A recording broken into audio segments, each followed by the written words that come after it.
Because of global warming, there has been concern in the United States and internationally that the country should reduce total greenhouse gas, which is relatively high per capita. In 2012, the United States experienced its warmest year on record. As of 2012, the 13 warmest years for the entire planet have all occurred since 1998, transcending those from 1880. From 1950 to 2009, the American government's surface temperature record shows an increase by 1 degree Fahrenheit, approximately. Global warming has caused many changes in the U.S. According to a 2009 statement by the National Oceanic and Atmospheric Administration, trends include lake and river ice melting earlier in the spring, plants blooming earlier, multiple animal species shifting their habitat ranges northward, and reductions in the size of glaciers. Predicting future climate changes are fraught with difficulty. Some research has warned against possible problems due to American climate changes, such as the spread of invasive species and possibilities of floods as well as droughts. Changes in climate in the regions of the United States appear significant. Drought conditions appear to be worsening in the southwest while improving in the northeast. For example, President Barack Obama committed in the December 2009 Copenhagen Climate Change Summit to reduce carbon dioxide emissions in the range of 17% below 2005 levels by 2020, 42% below 2005 levels by 2030, and 83% below 2005 levels by 2050. In an address towards the U.S. Congress in June 2013, Obama detailed a specific action plan to achieve the 17% carbon emissions cut from 2005 by 2020. He included such measures as shifting from coal-based power generation to solar and natural gas production. In 2015, according to the New York Times and others, oil companies knew that burning oil and gas could cause global warming since the 1970s, but nonetheless funded deniers for years. Greenhouse gas emissions by the United States. The United States was the second top emitter in terms of CO2 from fossil fuels in 2009. It produced 5,420 million metric tons of the substance, constituting 17.8% of the world's total at the time. The nation was also the second highest emitter in terms of all greenhouse gas emissions, including construction and deforestation-related changes. In 2005, specifically, the U.S. produced 6,930 mt. In the cumulative emissions between 1850 and 2007, the U.S. was at the top in terms of all world nations involved, with 28.8% of the world's total. China's emissions have outpaced the U.S. in CO2 from 2006 onward. The U.S. produced 5.8 billion metric tons of CO2 in 2006, compared to the 6.23 billion coming from China. Per capita emission figures of China are about 1/4 of those of the U.S. population. The single largest source of greenhouse gas emissions in the U.S. is power generation. For example, data from 2012 put that share as 32% of the total compared to the 28% of emissions related to transportation, 20% from industry, and 20% from other sources. According to data from the U.S. Energy Information Administration, the top emitters by fossil fuels CO2 in 2009 were China 7,710 million tons, US 5,420 mt, India 5.3%, Russia 5.2%, and Japan 3.6%. In the cumulative emissions between 1850 and 2007, the top emitters were 1. US 28.8%, 2. China 9.0%, 3. Russia 8.0%, 4. Germany 6.9%, 5. UK 5.8%, 6. Japan 3.9%, 7. France 2.8%, 8. India 2.4%, 9. Canada 2.2% and 10. Ukraine 2.2%. In terms of trends, carbon dioxide emissions were around 5,000 mt in 1990 and gradually increased to around 6,000 mt, with a peak occurring in 2008. The subsequent decline went on such that 2012's or about 5,400 mt emitted. Current and potential effects of climate change in the United States. A January 2013 National Climate Assessment study on the Great Lakes region, led by University of Michigan scholars, stated that climate change would have mixed but net negative effects in the region by 2050. Specifically, longer growing seasons as well as higher carbon dioxide levels were predicted to increase crop yield, but heatwaves, droughts, and floods were also forecast to rise. The report predicted declines in ice cover on the Great Lakes that would lengthen commercial shipping season, although the regions would also suffer from invasive species as well as damaging algae blooms. The negative scenario described in the study used modeling with a 3.8 to 4.9 degrees Fahrenheit range for 2000 to 2050 warming versus the 1 degree Fahrenheit of historical warming for 1950 to 2000. In terms of U.S. droughts, a study published in Geophysical Research Letters in 2006 about the U.S. reported droughts have, for the most part, become shorter, less frequent, and cover a smaller portion of the country over the last century. Quote, it also stated that the main exception is the Southwest and parts of the interior of the West, where drought duration and severity have increased. The general effect of climate changes has been found in the journal Nature Climate Change to have caused increased likelihood of heat waves and extensive downpours. Concerns exist that, as stated by a National Institutes of Health study in 2003, increasing heat and humidity, at least partially related to anthropogenic climate change, suggest that a long-term increase in heat-related mortality could occur. Quote, however, the report found that, in general, over the past 35 years, the U.S. populace has become systematically less affected by hot and humid weather conditions, while mortality during heat stress events has declined, despite increasingly stressful weather conditions in many urban and suburban areas. Thus, as stated in the study, there is no simple association between increased heatwave duration or intensity and higher mortality rates, with current death rates being largely preventable. The NIH deeply urging American public health officials and physicians to inform patients about mitigating heat-related weather and climate effects on the bodies. The question of weather events such as hurricanes, tornadoes, and other unusual storms have been altered by climate change in the U.S. is a subject of much uncertainty, as found in the aforementioned Nature Climate Change study. A fundamental problem exists in that records for those such events are of worse quality with poorer details than temperature and rainfall records. A comprehensive article in Geophysical Research Letters in 2006 found no significant change in global net tropical cyclone activity during past decades,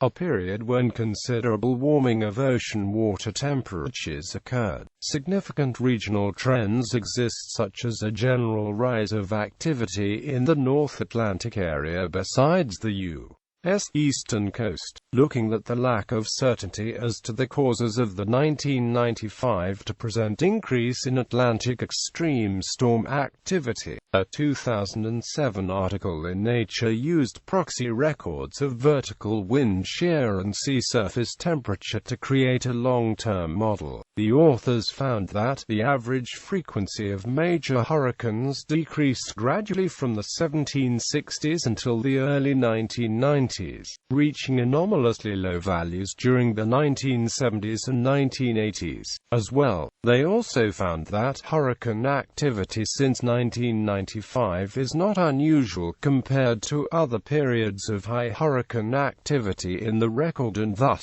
appears to represent a recovery to normal hurricane activity, rather than a direct response to increasing sea surface temperature. The researchers stated that future evaluations of climate change effects should focus on the magnitude of vertical wind shear for answers. The frequency of tornadoes in the U.S. have increased, and some have said trend takes place due to climatological changes, though other factors such as better detection technologies also play large roles. According to a 2003 study in Climate Research, the total tornado hazards resulting in injury, death, or economic loss shows a steady decline since the 1980s. As well, the authors reported that tornado deaths and injuries decreased over the past 50 years. They state that additional research must look into regional and temporal variability in the future. According to the Stern Review, warming of 3 or 4 degrees Celsius will lead to serious risks and increasing pressures for coastal protection in New York State. Sea level rise has taken place in the U.S. for decades, going back to the 19th century, as stated in research published by the Proceedings of the National Academy of Sciences. West Coast sea levels have increased by an average of 2.1 millimeters annually. In English notation, that equates to 0.083 inches per year and 0.83 inches per decade. Crop and livestock production will be increasingly challenged.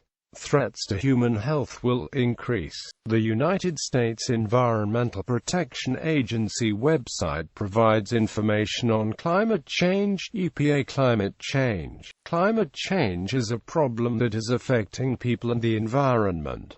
Human-induced climate change has, e.g., the potential to alter the prevalence and severity of extreme weather such as heat waves, cold waves, storms, floods and droughts. A report released in March 2012 by the Intergovernmental Panel on Climate Change confirmed that a strong body of evidence links global warming to an increase in heat waves, a rise in episodes of heavy rainfall and other precipitation, and more frequent coastal flooding. The U.S. had its warmest March to May on record in 2012, according to the American government's climate change science program. With continued global warming, heat waves and heavy downpours are very likely to further increase in frequency and intensity. Substantial areas of North America are likely to have more frequent droughts of greater severity. Hurricane wind speeds, rainfall intensity, and storm surge levels are likely to increase. The strongest cold season storms are likely to become more frequent, with stronger winds and more extreme wave heights. NOAA had registered in August 2011 9 distinct extreme weather disasters, each totaling $1 billion or more in economic losses. Total losses for 2011 were evaluated as more than $35 billion before Hurricane Irene, as shown in the adjacent image. Wet and rainy conditions versus moments of drought in the U.S. have varied significantly over the past several decades. Average conditions for the 48 contiguous states flashed into extreme drought in the mid-1930s, Dust Bowl era, as well as during the turn of the 20th century. In comparison, the mid-2000s decade and mid-1890s experienced only slight drought and had mitigating rainy periods. The National Drought Mitigation Center has reported that financial assistance from the government alone in the 1930s dry period may have been as high as $1 billion by the end of the drought. A 2012 report in Nature Climate Change stated that there is reason to be concerned that American climate changes could increase food insecurity by reducing grain yields, with the authors noting as well that substantial other facts exist influencing food prices, such as government mandates turning food into fuel, and fluctuating transport costs. The researchers concluded that U.S. corn price volatility would moderately increase with American warming, with relatively modest rises in food prices, assuming that market competition and integration partly mitigated climate effects. They warned that biofuels mandates would, if present, widely increase corn price sensitivity to U.S. warming. Climate scientists have hypothesized that stratospheric polar vortex jet stream will gradually weaken as a result of global warming and thus influence U.S. conditions. This trend could possibly cause changes in the future, such as increasing frost in certain areas. The magazine Scientific American noted in December 2014 that ice cover on the Great Lakes had recently reached its second greatest extent on record, showing climate variability. Policy. The politics of global warming is played out at a state and federal level in the United States. Attempts to draw up climate change policy are being made at a state level to a greater extent than at a federal level, although the national debate has continued. President Obama committed in the 2009 Copenhagen Climate Change Summit to an American reduction in carbon dioxide emissions in the range of 17% below 2005 levels by 2020, 42% below 2005 levels by 2030, and 83% below 2005 levels by 2050. Federal policy. The United States, although a signatory to the Kyoto Protocol, has neither ratified nor withdrawn from the protocol. In 1997, the U.S. Senate voted unanimously under the Byrd-Hagel resolution that it was not the sense of the Senate that the United States should be a signatory to the Kyoto Protocol. In 2001, a former National Security Advisor, Condoleezza Rice, stated that the protocol is not acceptable to the administration or Congress. In March 2001, the Bush administration announced that it would not implement the Kyoto Protocol, an international treaty signed in 1997 in Kyoto, Japan, that would require nations to reduce their greenhouse gas emissions, claiming that ratifying the treaty will create economic setbacks in the U.S. and does not put enough pressure to limit emissions from developing nations. In February 2002, Bush announced his alternative to the Kyoto Protocol by bringing forth a plan to reduce the intensity of greenhouse gases by 18% over 10 years. The intensity of greenhouse gas specifically is the ratio of greenhouse gas emissions and economic output, meaning that under this plan, emissions would still continue to grow, but at a slower pace. Bush stated that this plan would prevent the release of 500 million metric tons of greenhouse gases, which is about the equivalent of 70 million cars from the road. This target would achieve this goal by providing tax credits to businesses that use renewable energy sources. Climate scientist James E. Hansen, director of NASA's Goddard Institute for Space Studies, claimed in a widely cited New York Times article in 2006 that his superiors at the agency were trying to censor information going out to the public. NASA denied this, saying that it was merely requiring that scientists make a distinction between personal and official government views in interviews conducted as part of work done at the agency. Several scientists working at the National Oceanic and Atmospheric Administration have made similar complaints. Once again, government officials said they were enforcing long-standing policies requiring government scientists to clearly identify personal opinions as such when participating in public interviews and forums. President Barack Obama said in September 2009 that if the international community would not act swiftly to deal with climate change, that we risk consigning future generations to an irreversible catastrophe. The security and stability of each nation and all peoples, our prosperity, our health, and our safety, are in jeopardy, and the time we have to reverse this tide is running out. President Obama said in 2010 that it was time for the United States to aggressively accelerate its transition from oil to alternative sources of energy and vowed to push for quick action on climate change legislation, seeking to harness the deepening anger over the oil spill in the Gulf of Mexico. The 2010 United States federal budget proposed to support clean energy development with a 10-year investment of US $15 billion per year, generated from the sale of greenhouse gas emissions credits. Under the proposed cap-and-trade program, all GHG emissions credits would be auctioned off, generating an estimated $78.7 billion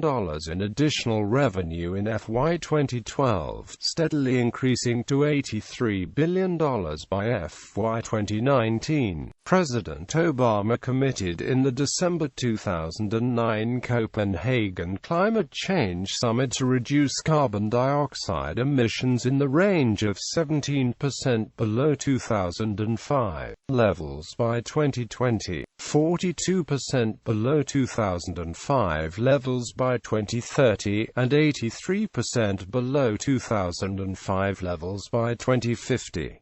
Data from an April 2013 report by the Energy Information Administration showed a 12% reduction in the 2005 to 2012 period. Just over half of this decrease has been attributed to the recession, and the rest to a variety of factors such as replacing coal-based power generation with natural gas and increasing energy efficiency of American vehicles. In an address towards the U.S. Congress in June 2013, the President detailed a specific action plan to achieve the 17% carbon emissions cut from 2005 by 2020, including measures such as shifting from coal-based power generation to solar and natural gas production. Some Republican and Democratic lawmakers expressed concern at the idea of imposing new fines and regulations on the coal industry while the U.S. still tries to recover from the world economic recession, with Speaker of the House John Boehner saying that the proposed rules will put thousands and thousands of Americans out of work.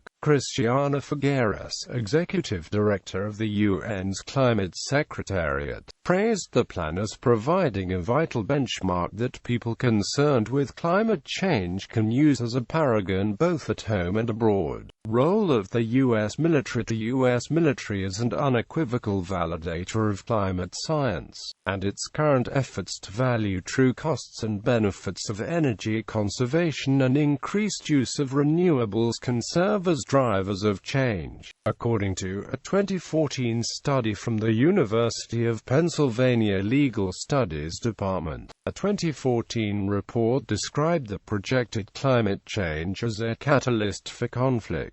The DOD had issued a fiscal year 2012 climate change adaptation roadmap in which it outlined its vulnerabilities. Yet the Government Accountability Office found that installation officials rarely proposed projects with climate change adaptation, because the processes for approving and funding military construction did not include climate change adaptation in the ranking criteria for projects. state and regional policy. Across the country, regional organizations, states, and cities are achieving real emissions reductions and gaining valuable policy experience as they take action on climate change. These actions include increasing renewable energy generation, selling agricultural carbon sequestration credits, and encouraging efficient energy use. The U.S. Climate Change Science Program is a joint program of over 20 U.S. cabinet departments and federal agencies, all working together to investigate climate change. In June 2008, a report issued by the program stated that weather would become more extreme due to climate change. States and municipalities often function as policy laboratories, developing initiatives that serve as models for federal action. This has been especially true with environmental regulation. Most federal environmental laws have been based on state models. In addition, state actions can significantly affect emissions because many individual states emit high levels of greenhouse gases. Texas, for example, emits more than France, while California's emissions exceed those of Brazil. State actions are also important because states have primary jurisdiction over many areas, such as electric generation, agriculture, and land use, that are critical to addressing climate change. Many states are participating in regional climate change initiatives, such as the Regional Greenhouse Gas Initiative in the northeastern United States, the Western Governors Association Clean and Diversified Energy Initiative, and the Southwest Climate Change Initiative. Inside the 10 northeastern states implementing the Regional Greenhouse Gas Initiative, carbon dioxide emissions per capita decreased by about 25% from 2000 and 2010, as the state economies continued to grow while enacting various energy efficiency programs. International agreements. After not participating in previous climate international treaties, the United States signed the Paris Agreement on April 22, 2016. Though this agreement does not mandate a specific reduction for any given country, it sets global goals, asks countries to set their own goals, and mandates reporting. The U.S. submitted its action plan in March 2015, ahead of the treaty signing, reaffirming the November 2014 announcement it made with China. The United States declared it would reduce greenhouse gas emissions to 26 to 28% below 2005 levels by 2025. This is to be accomplished by several executive actions: Clean Power Plan, regulating sources of electricity, new emission standards for heavy-duty vehicles, finalized by EPA in March 2016, Department of Energy efficiency standards for commercial buildings, appliances, and equipment, various actions to reduce emissions of greenhouse gases other than carbon dioxide, including regulation and voluntary efforts related to methane from landfills, agriculture, coal mines, and hydrofluorocarbons reduction through domestic regulation and amendment of the Montreal Protocol. Cost and consequences. In 2013 there were 11 weather and climate disaster events with losses over $1 billion each in the United States. In total, these 11 events' losses were over $110 billion. 2013 was the warmest year ever in the contiguous United States, and about one-third of all Americans experienced 10 days or more of 100-degree heat. Increasing floods, heat waves, and droughts have brought economical problems to farmers' business and increased product prices. Liability for climate change. There is a growing body of academic literature that explores the potential for greenhouse emissions-related liability, including a recent treatment in Nature. A recent review of this work calculated that climate change-related liability could reach trillions of dollars based on lost revenue from nations that were forced to evacuate because of sea level rise. Public response. Voluntary emissions trading. Also in 2003, U.S. corporations were able to trade CO2 emission allowances on the Chicago Climate Exchange under a voluntary scheme. In August 2007, the exchange announced a mechanism to create emission offsets for projects within the United States that cleanly destroy ozone-depleting substances. Campus-level action. Many colleges and universities have taken steps in recent years to offset or curb the greenhouse gas emissions in relation to campus activities. On October 5, 2006, New York University announced that it plans to purchase 118 million kilowatt-hours of wind power, more wind power than any college or university in the country. Later in the same month, the small campus of College of the Atlantic in Maine became the first to vow to offset all of its greenhouse gas emissions by cutting GHG emissions, and investing in emissions-cutting projects elsewhere. In May 2007, the trustees of Middlebury College voted in support of a student-written proposal to reduce campus emissions as much as possible, and then offset the rest such that the campus is carbon neutral by 2016.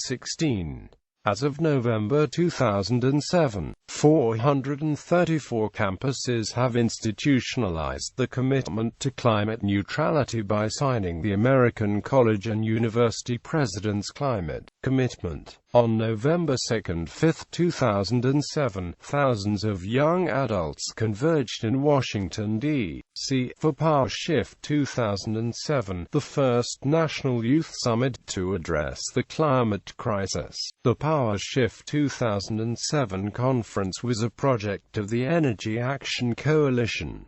Political ideologies. In 2015, according to the New York Times and others, oil companies knew that burning oil and gas could cause global warming since the 1970s but, nonetheless, funded deniers for years.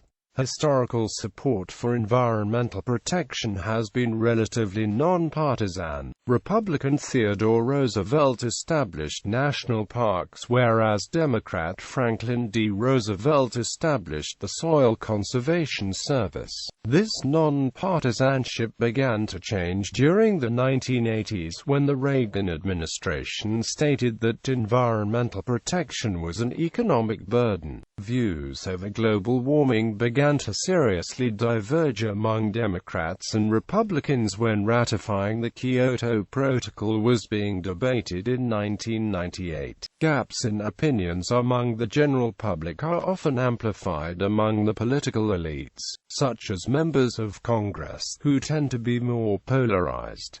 Beyond politicians, there is a variety of views by each political party. In March 2014, Gallup found that among Democrats, 45% say they worry a great deal about the quality of the environment, while the number drops to 16% for Republicans. Political disagreement is also strongly rooted in our potential solutions to addressing climate change. Strategies such as a cap-and-trade system are still a heated argument.